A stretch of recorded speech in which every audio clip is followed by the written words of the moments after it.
and Barbecue. Hey, Joe.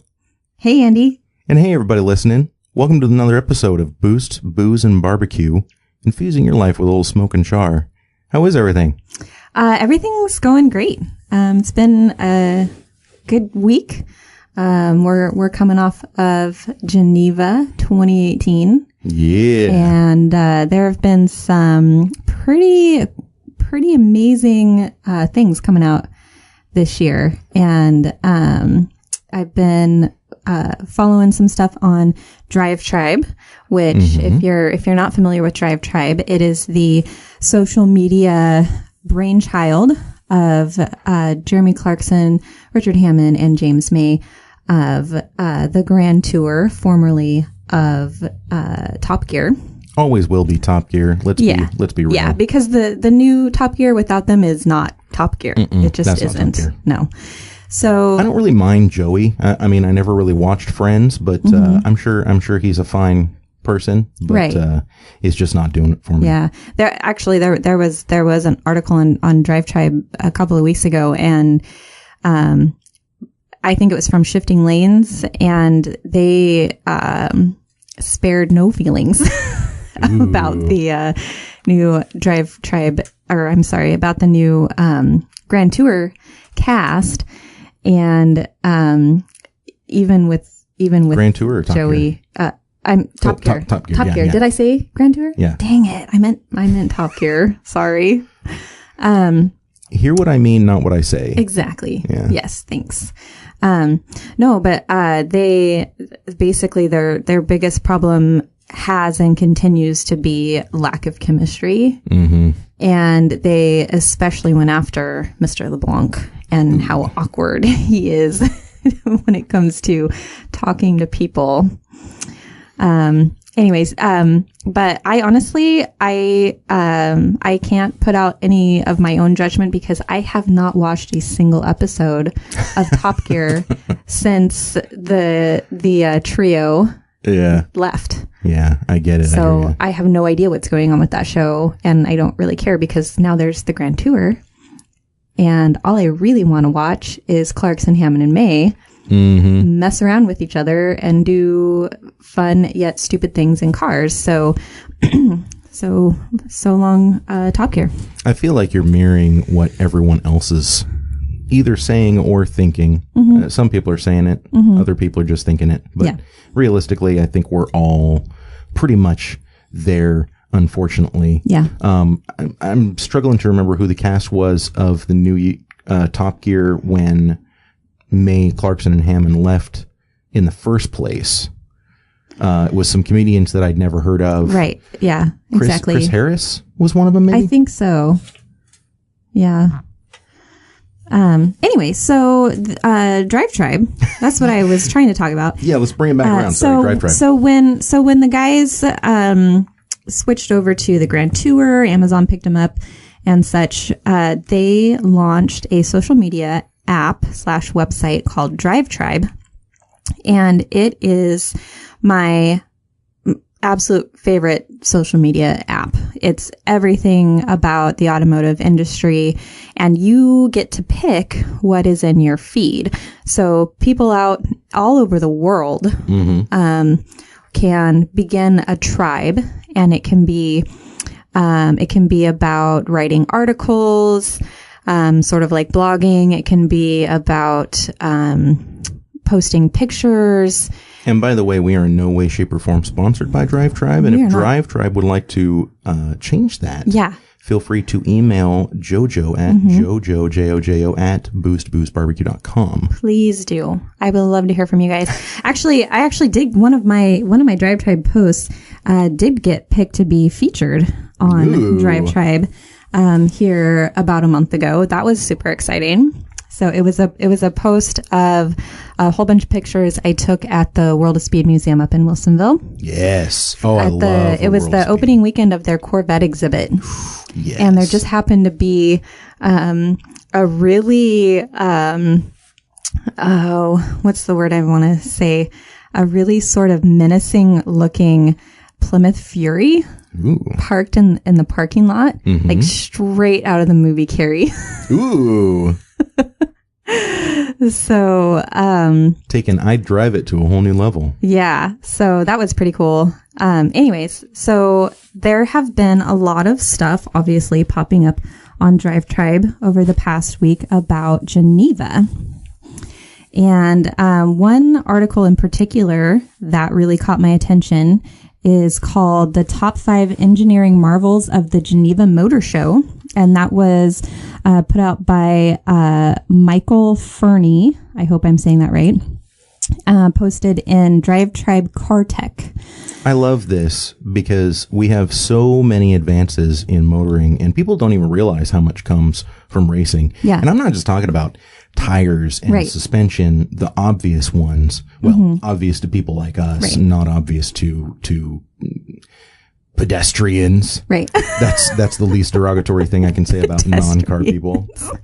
Not that I want to ostracize anybody that listens to our show that's not car people, but you are inferior to us. Oh my gosh. No, but that was a nice way to put that. Yeah, I thought so. It's a really interesting thing, though, because you go back through history and you look and you know, the advent of anti-lock brakes, that was a racing thing. You look at the advent of traction control. Yep. That was racing. You go back and you look at, heck, double overhead cams. Oh, yeah. Weren't we just looking at that? Yeah, we were. We were looking at that just the other day. Dual overhead cams. Let's see here. Maudslay. Never heard of that before. Hope that doesn't make me less of a car guy. But 1902 was the first single overhead cam engine design. Yeah. The first dual overhead cam engine design was 1912 by Peugeot. Won the French Grand Prix at, I don't know how to pronounce that. I'm not even going to try. No. I took Spanish back in high school, but French is not like Spanish. So. Yeah. Sacre bleu. I don't know how French is the language. How is French the language of love? It's all. Have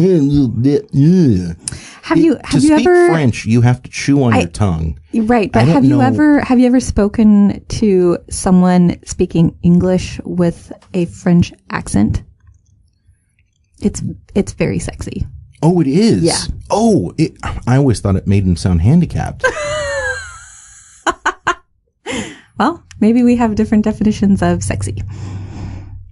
That doesn't bode well for you. No, it doesn't.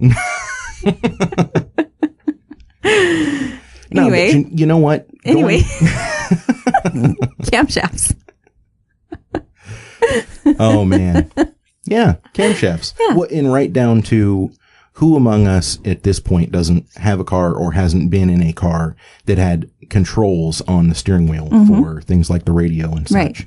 That is straight out of the Formula One playbook. Yeah. You can see when Formula One started using the steering wheels that had all of their controls on it, scramble boost and their own traction control system and their radio controls. A few years later, that started making its way over to vehicles. Right. And you know what I find interesting is if you want to see the actual real future of where automotive technology is going to be like passenger car automotive technology, look at the highest end Mercedes stuff. Yeah. And it always seems so outlandish. Right. You know, I have no doubt that there was some point in like the late 70s or early 80s where it was a $7,000 option to put a phone in your Mercedes, and people thought absolutely. that's the stupidest thing I've ever heard of in my life. Right. And now look at where we are. Yeah. You know, and so basically if you want that litmus, you just look at whatever Mercedes has. As a matter of fact, just 5, 6, 7 years ago, they had the automatic braking system. They had the radar in the front, you know? Yeah, the lane sensing and the yeah. Now you can get that in a Prius. Right. That's what I'm talking about. Right. Yeah. It's like the racing world is kind of the laboratory. And then the prototypes are the supercars, the luxury manufacturers, and then eventually it, shows up in your Toyota Prius. It's the trickle down effect. Yeah. So I saw the greatest thing, speaking of Priuses, and we'll get back on track in just a second. There was a fella in kind of a like a mid 90s Ford F-250 that I was driving behind, and diesel making tons of noise, American flags on the top, like the whole 9 yards. America. And he had a bumper sticker that says, "I identify as a Prius." Oh my God, I love that. Joe wants one now. Oh my gosh, that is so fantastic. Yeah, it was pretty funny. That just bumped. I had a Prius related bumper sticker. Ooh. Like at the top of my list, and that one just bumped it down a notch. So wow. So the one that was at the top, I saw on a Prius, and it was a quote, and it said, "Sweet Prius, bro." Dash no one. Yeah, I've seen that one before. That's great. Yeah, but this one beats it. Yeah. This one, yeah, I love it. I'll get you one. As a matter of fact, we should probably get some printed up. Yeah. And maybe have them available to our listeners. Yeah, we'll put them on the website. And yeah, we'll put them through Facebook Marketplace. That way people there you can go. just click through. Yeah. Yeah, it's a great idea. Cool. Well, now that we're all revved up, I am super, super excited to hear what's coming out of Geneva and what people are seeing. Yes. So back to this article by Michael Fernie. So thank you, Michael. Thank you, Michael. Top 5 engineering marvels of the Geneva Motor Show. I just want to look at the first 3 that he has here. The first one, let me turn this here so you can take a look. Oh, thank you. This is the Zenvo TSRS rear centripetal wing. Okay. So, according to Mr. Fernie and the Zenvo manufacturers, this wing oscillates side to side, counter-steering itself when the car is turned into a corner as a way to maximize lateral grip. It also tilts forward and back, acting like your standard spoiler and air brake. And they have this video on here, and you can see there's a person in the driver's seat, and as they're turning the steering wheel, you're watching this wing just move all over the place. I'm sorry, folks. I forgot to mention this video will be available to view on facebook.com /Boost Booze and Barbecue. Yeah. So it's just so cool looking. Like, I was just like, dude, that it's like a video game, but it's real life. Now I need to think back. Is it the Koenigsegg that has the split wing in the back where one half will raise, well, the other half will lower a little bit? Is that the Koenigsegg? Am I wrong? That's what that... No, you're right. You're right. Actually, that was another thing that I had to mention separate from this article, but yes. I'm getting ahead of you, sorry. That's okay. This is how much we love cars, though, is we feed off of it. Yeah. I love it. It's hard to talk in a structured format because we're just like, remember this and think of that, and it all things come to mind and memories, and one of these days we're going to do a 4-hour show. We're going to get super hammered, and by the end we're going to be crying about the animals that we've hit in our cars, bawling our eyes out. Yeah, there was one time when it was really early morning. It was barely light out, and I thought I saw something dart across the front of my car, and I heard a little like thump. And I was like, no. So then I got to where I was going, and there was a single feather stuck in the crevice on my driver's side mirror. Joe, that is atrocious. I cannot believe you would do such a thing. It was my fault. Yeah. When I was 17, probably, there was this duck pond on either side of a road. It was a 4-lane road, but it was going through Salem, kind of a bigger area, you know.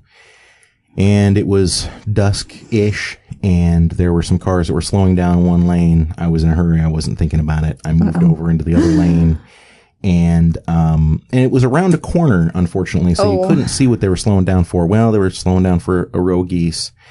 And I want to say I caught 2 or 3 of them up underneath my car. Oh, geez. And just felt. That's way worse. Just felt horrible. No. That's way worse than my story. No, it's not way worse than my story. It's not way worse. It's way worse. I know you intentionally hit that bird. I did not intentionally hit my bird. It was dark. Well, it was dusk on mine. Yeah, and the bird flew out in front of me. I wasn't passing other cars because I thought they were going slow. That's a good point. Your bird might have committed suicide. He might have. That's a horrible And I don't even know if he died because there was just one little feather stuck in there. Oh, yeah, he could have been fine. It might have just clipped him.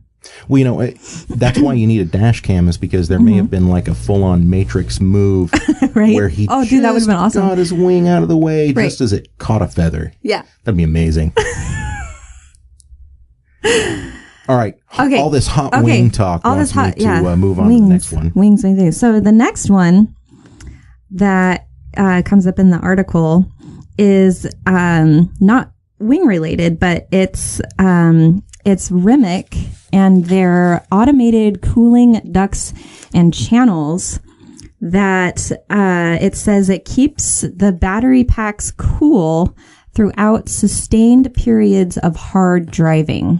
So it's becoming more and more obvious to me, mostly against my will, that that electric cars are the future.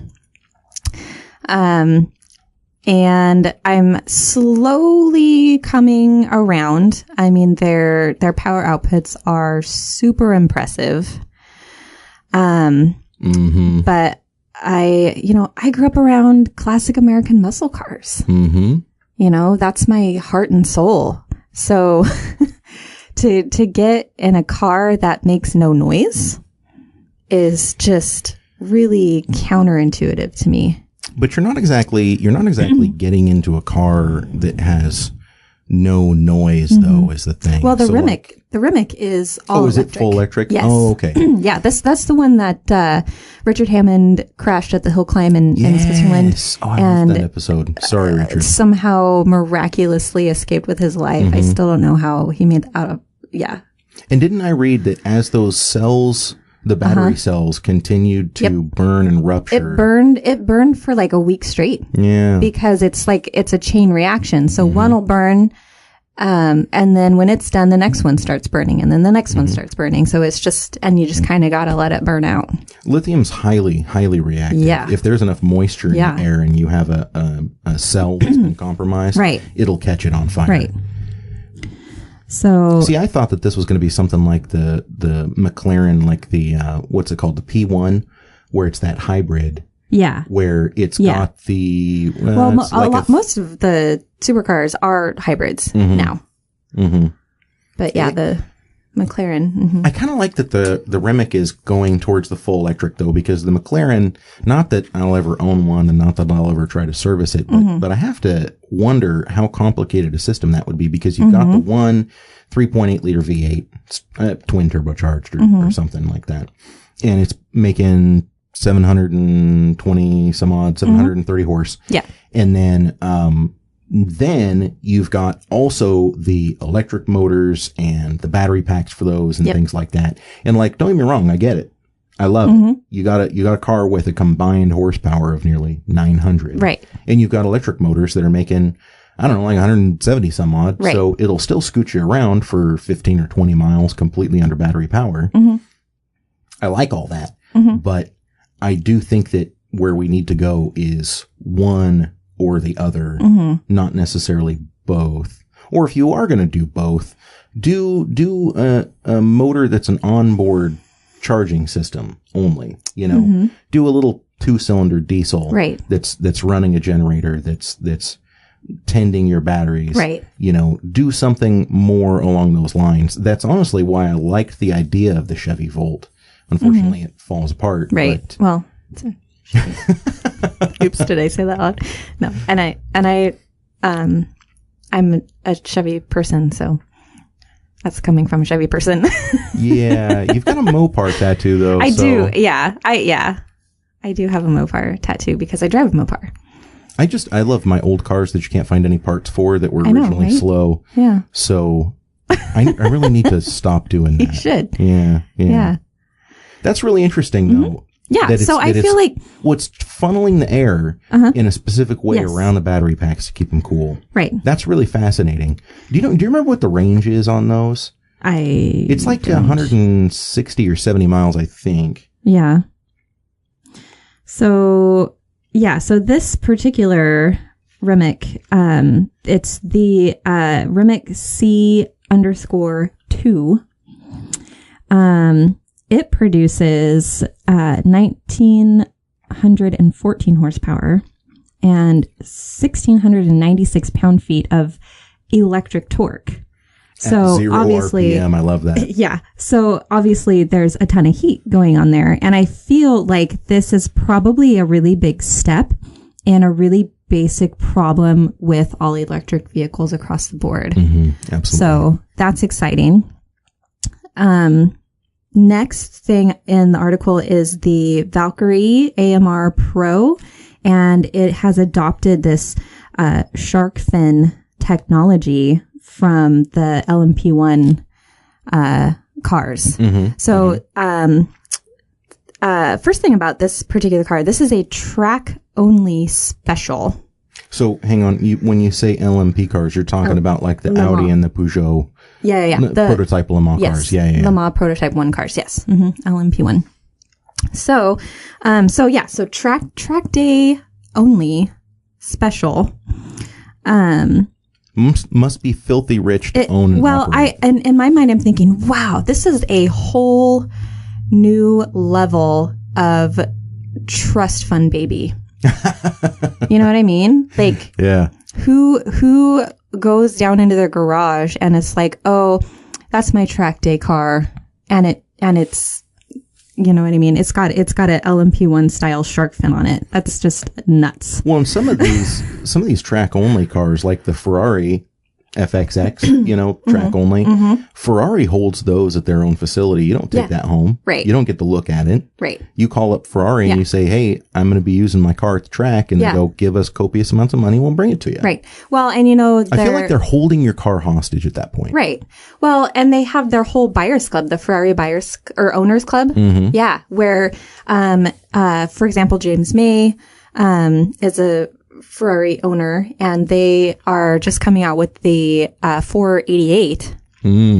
And they call you, and you can't just be any Ferrari owner. You have to be owner of like a 458 Speciale, or a couple of the other like top of the line Ferraris. And then they will call you and say, hey, we're going to give you first dibs on this new 488, and we're going to throw a huge reveal party for you and others like you. They just had one in Houston, Texas. There's an article on Drive Tribe that I was reading just last night. Man, how do we get invited to that party? I know. And the first thing I thought was like, wow, the pompous egos. There must be like a cloud in the air, right? Yeah. Of just pompousness. And I would hazard to guess it's a stench. Yeah. Yeah. And you're like looking around in the air like you might be able to see it. But surprisingly, I'll be real. And maybe it's because the guy that wrote the article was invited, but he was like, "Oh, I just expected everybody to be so pretentious, but they were just really down to earth and just wanted to talk about cars." And I'm like, okay.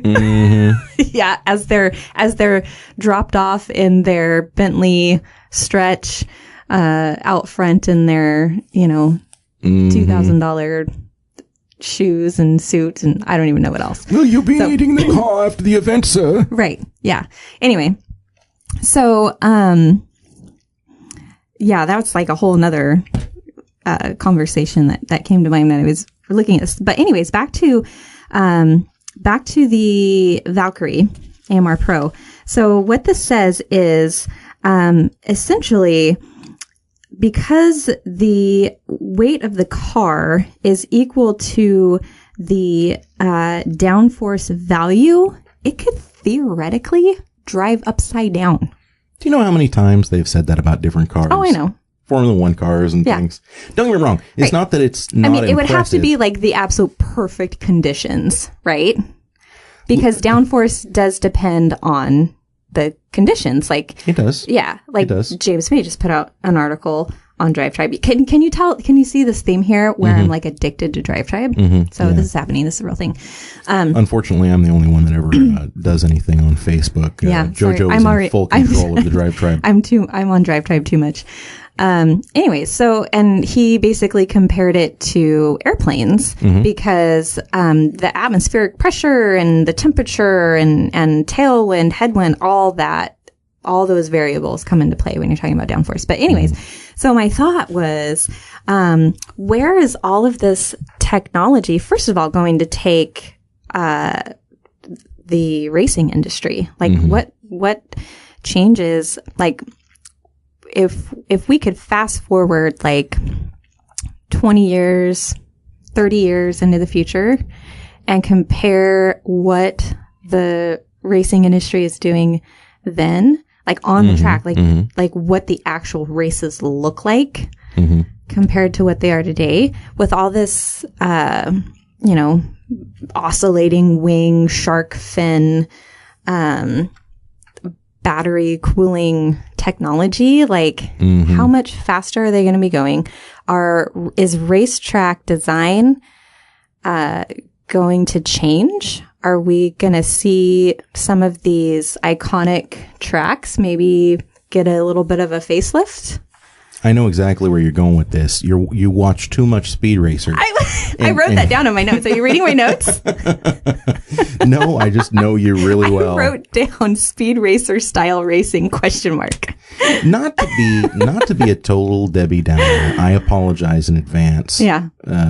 Not to Joe because she's used to me going off like this, but to the listeners, I don't like it. The more technologically advanced everything gets, don't get me wrong, that's fantastic. But what has been tending to happen recently is these advancements come along, one car is faster than all the rest, and they spend a season being faster than everybody else by, a relatively wide margin. But we've got these race cars that are so closely grouped, and the manufacturers just run so tightly together. And then someone finds a little edge. Right. And then at the end of the season, it's either deemed illegal or they say, hey, you got to share that information with everybody else. Yeah. And I feel like the more advanced we get, and I'm not talking necessarily about WRC, for example. I think it's ready for a resurgence. The Australian touring car series. That one still has a long ways to go. I think that's a very interesting series to watch. But, the prototype Le Mans, Formula One, really, I'm directing a lot of this at Formula One. It's gotten difficult to watch Formula One racing. It has. You're going to be angry at me saying this. It's gotten to be kind of like NASCAR. Uh-oh. Yeah. Just all the cars are so similar. Yeah. And it's not even really about like, who's driving which car. It's not really about, you still have the standouts, don't get me wrong. Right. Well, yeah, that's kind of the point that I was eventually going to make, I guess. The people that are winning are the people that you expect to win. Yeah. And it's just sort of like, it's not a big surprise. And, unless you are at Pocono and a unnaturally thick fog rolls in and you just happen to have stayed out of the pits while everyone else went in, and your name is Chris Boucher. That's like your only shot, really. Yeah. And that's why I am a little excited about these technologies, and I don't think it's a bad thing that am I just a curmudgeon? Well, I don't think it's a bad thing that these manufacturers and engineering firms would have to share that technology. I think they're probably willing to do that at the heart of it. because it doesn't just help them, it helps the whole sport. I would like to see more extreme engineering coming out, though, if I'm honest. Oh, absolutely. I miss the days. The more extreme, the better. The Tyrrell 6-wheeled F1 car, or, the Chaparral 2J fan car. The fan car, yeah. Or Lotus with their active suspension. Ayrton Senna came over to Lotus because he thought they'd be the winning team, and then they had nothing but problems with the car. Right. And then he unfortunately passed in an accident, rest his soul. But, those crazy advancements in technology, I miss seeing those. Yeah. Not that I'm the one that's making the decisions to come up with that stuff. Right. Or an engineer that's coming up with them. Right. But, but I love that kind of stuff. And I think there's definitely an ebb and flow to motorsport racing where the regulations will start getting too tight, and then people fall away, and then they make their way into other motorsports. Yeah. The trophy truck series seems like it's having a real resurgence, especially with some of the street races that they're doing. Not street races, but pavement races. Yeah. And the WRC is always going to just kind of be a fixture. Yeah, absolutely. We're going to see how this whole thing shakes out now that Mitsubishi and Subaru. I guess Subaru's still running something, but Mitsubishi's kind of out with their Evo. Yeah. But, the motorsports, here's my argument. Okay. Here's what it really boils down to. I feel like the motorsports with the least regulations towards fairness are the motorsports that we get the most innovation out of. Absolutely. That's what my argument is. Yeah. Yeah. I would agree with that. But I just don't, and in the big boys, I guess if you want to call them that, the F1 and the Le Mans and NASCAR even, they're going to try and make it fair. But as the viewership goes away, then they stop being the big boys. Yeah. Well, and then they have to, that's when you start seeing changes happen to the rule book. And I think that's a good thing. I mean, it's unfortunate that that's what it has to take in order to make those changes. But plus F1's basically a Gestapo right now. Yeah. But I think you had a good way of describing it. It's an ebb and flow. Like it's happened for decades, and it will probably continue to happen. Absolutely. Yeah. So. The GTO series here in America was one of the casualties of that. I don't remember exactly what the regulation was. It was right around the time Audi brought their super wide-bodied S4. Sorry. He's laughing at me. I just did something really ridiculous. I did just try the booze. Tell us about the booze of the day, Andy. Because I just took my first sip and I was pleasantly surprised. And apparently the look on my face was highly entertaining. I've already finished mine. Here, we're going to get a quick soundbite of this. Ooh. This is Kirk and Sweeney 12-year aged dark rum. And it's tasty. I'm a rum fan. It's got to be the right kind of rum.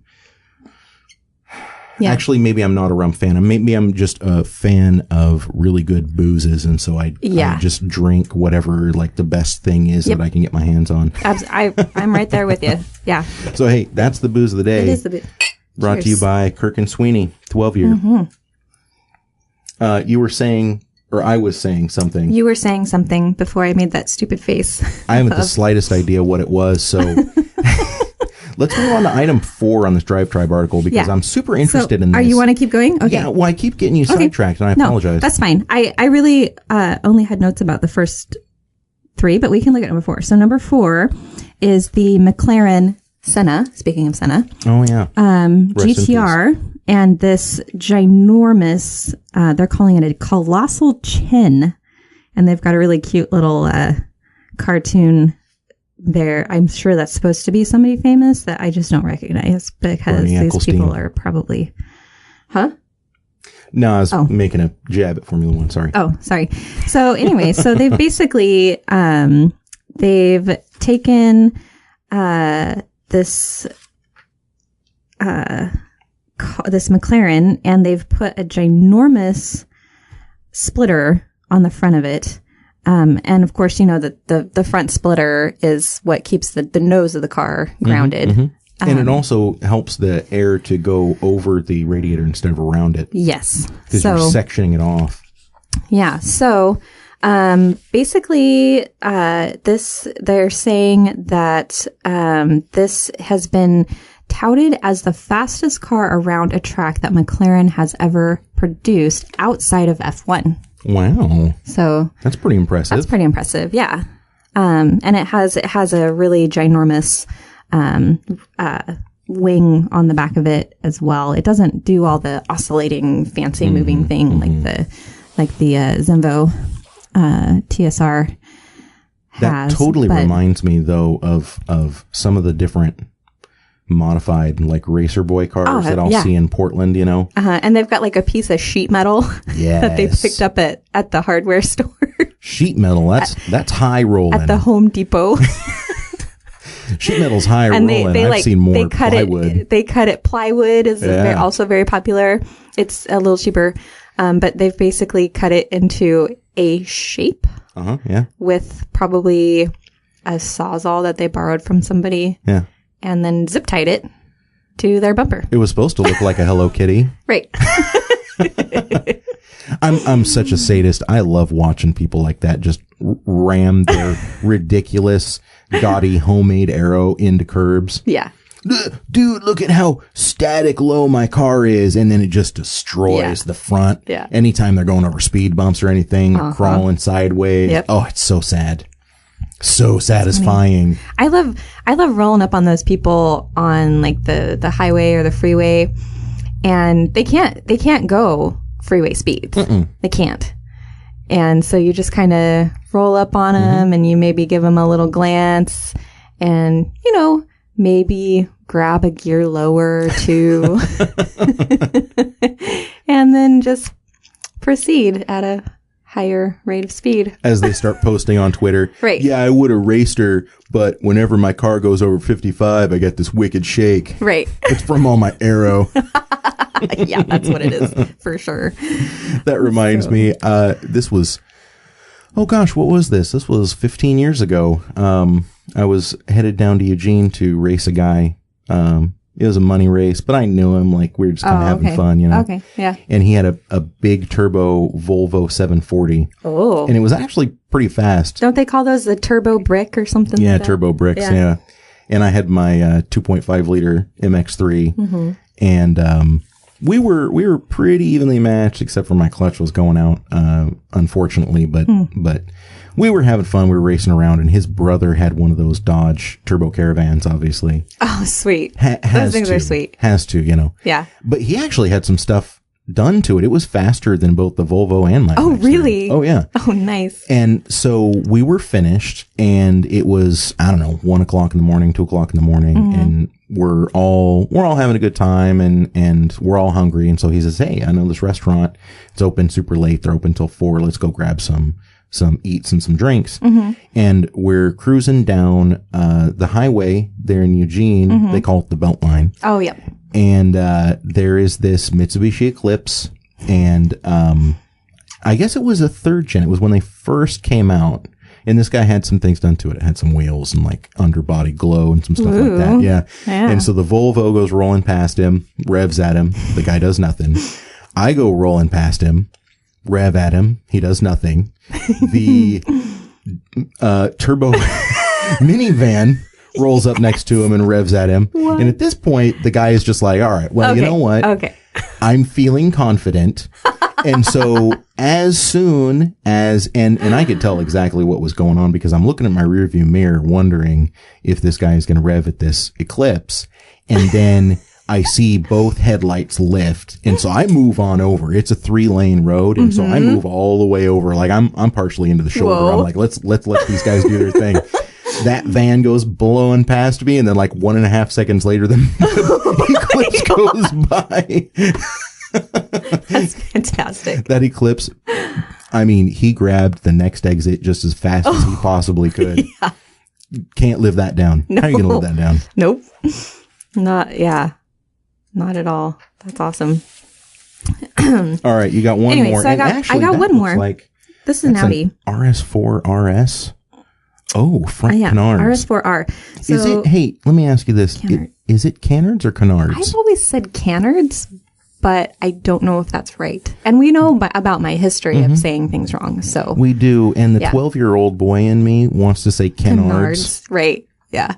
Just because it's got nards in it. Like Kumho tires. Yeah. Canards. I always kind of hope that there's some like surfer turned car guy in California that's like, bro, nice nards. Yeah. Yeah, right? I can see that. Yeah. Tell me you wouldn't do a double take and go, wait a minute, I don't have any nards. the RS4 RS, yes. You mean my Audi. Yeah. They're canards, bro. They're Thanks. Canards, yeah. So, basically, I mean, this is a canard. Obviously, is nothing new, and I almost, as I was reading this part of the article, I kind of started to feel like maybe Audi slipped this guy a couple bennies to put him in to put this in his article, because it's not really that interesting. It's nothing new. It looks really cool. I mean, it's a beautiful car. But not exactly on the same level as the track only McLaren and the Rimac and and the guy even says, I'm sorry, Michael Fernie, the author here, he even says that this front canards are a bodywork mod that always seem to work visually. And then here's the plug, especially on a 400 BPH plus RS Audi product. There you go. And then I was like, oh, I get it. Yeah. That's why that's in the article. Not that we do any differently. Right. And by the way, Audi USA, go ahead and shoot me an email, Andy at boostboozebarbecue.com. Let me know if it's canard, canard, or canard. Right. And we'll keep talking about it. Yeah, but this is an absolutely gorgeous car. I mean, look at this. I especially love that gray color. It's like a gray cream color, not like a silver or any like metallic or anything. I've always been a fan of that. Like I want to say, Lamborghini has a similar type of color, but I've always and the black rims and the blacked out grill. It's really pretty. Those RS4s and RS6s. Oh, such and animals. Yeah. I mean, just animals. Right. I have this secret, ridiculous project that I want to do someday. It's the dumbest thing in the world. Do you want to hear about it? Yeah, I do. That sounds like a great idea, Andy. So when you're making shoot me a calendar invite. Ooh, there we go. When you're making a mid-engined kit car, you have a few choices for transmission. You know, the Volkswagens, obviously. Yep. Audi is one of them because the Audi transmission is set up for longitudinally mounted engines. Okay. Yeah. And so if it's a front-wheel drive Audi transmission, boom, you're done. Yeah. If it's an all-wheel drive Audi transmission, there's a little cap, a billet cap that you can put over the center differential where it just kind of blocks it off. Sure. And locks it off so the center differential is no longer doing anything, you know, and you use those and they're incredibly strong transmissions. Yeah, absolutely. And so I started thinking one day, I was looking at these inline 5 motors in the older Audis and I was going, man, that is a long motor. Really, realistically, there's enough room in that engine bay to put a V8 and probably have like a regular mounted radiator instead of that weird side mounted radiator that the inline 5s have to do. And then I got to thinking, gosh, how much fun would it be to have like an Audi 4000 CS or an Audi 80 from 92, 93? Yeah. With, I don't know, maybe like a 5.3. You know, iron block, aluminum head out of a truck. Maybe, I don't know. I feel like 70 millimeter turbo. There's got to be somewhere out there in the world that's done this. I have searched and searched. I haven't come up with anything. Really? It's either because it can't be done, or because it's just so stupid that no one wants to do it. But once one person did it, yeah. I feel like it would just be because like the tipping point. Well, it's so dumb. It seems like it's right up my alley. Oh yeah, you know. Yeah. And so that's secretly something that I've always wanted to do. And it doesn't seem it's like not a secret anymore. No, not anymore. It just doesn't seem like it'd be that difficult because the mounting plates that you use to be able to mount those transmissions to the LS, LM, LQ motor series, what's the big deal? Why couldn't you just slap it onto the transmission while it's still in the Audi, retain the all-wheel drive? Yeah. Because the all-wheel drive system is very strong. Mm-hmm. So, I don't know. I would love to have 700 horsepower, 1988 Audi 4000 CS all-wheel drive, but do it the easy way. Right. You know? Don't give me that easy way. air quotes. I just threw up way. air quotes, by the way. Yeah. Yeah, that's true. Because, I mean, those 5-cylinder motors are supposed to be able to handle like 500 or 600 horsepower from the factory. Oh, really? Yeah. Yeah. Anyway, that's what makes it so dumb. Yeah. Well, guys. we digress. Ladies and gentlemen, food for thought, knowledge for life. Yeah. And with that, it is time to end. Thank you so much for listening. Joe, where can we find you? You can find me on, you can find both of us on Facebook at Boost Booze Barbecue. Boost Booze and Barbecue. Boost Booze and Barbecue on Facebook. You can find us at boostboozebarbecue.com. Andy at boostboozebarbecue.com. Jojo, Jojo at boostboozebarbecue.com. What is your, do we have a Drive Tribe yet? My Drive Tribe, I do not have a tribe. I'm just a member under my. Well, I tell you what. We're going to set that up. Facebook. We're going to set that up. We're going to set up a Boost Booze and Barbecue tribe. Okay, we have to have a certain number of people join the tribe in order to become a tribe. That's fine. We'll get it done. Yeah, we have a very loyal listenership. Yeah, please look for us on Drive Tribe and follow our tribe. That's right. Yeah. Awesome. Hey, everybody. Thanks so much for listening. Joe, thanks for being here. Thank you. Cheers. And goodbye. Bye.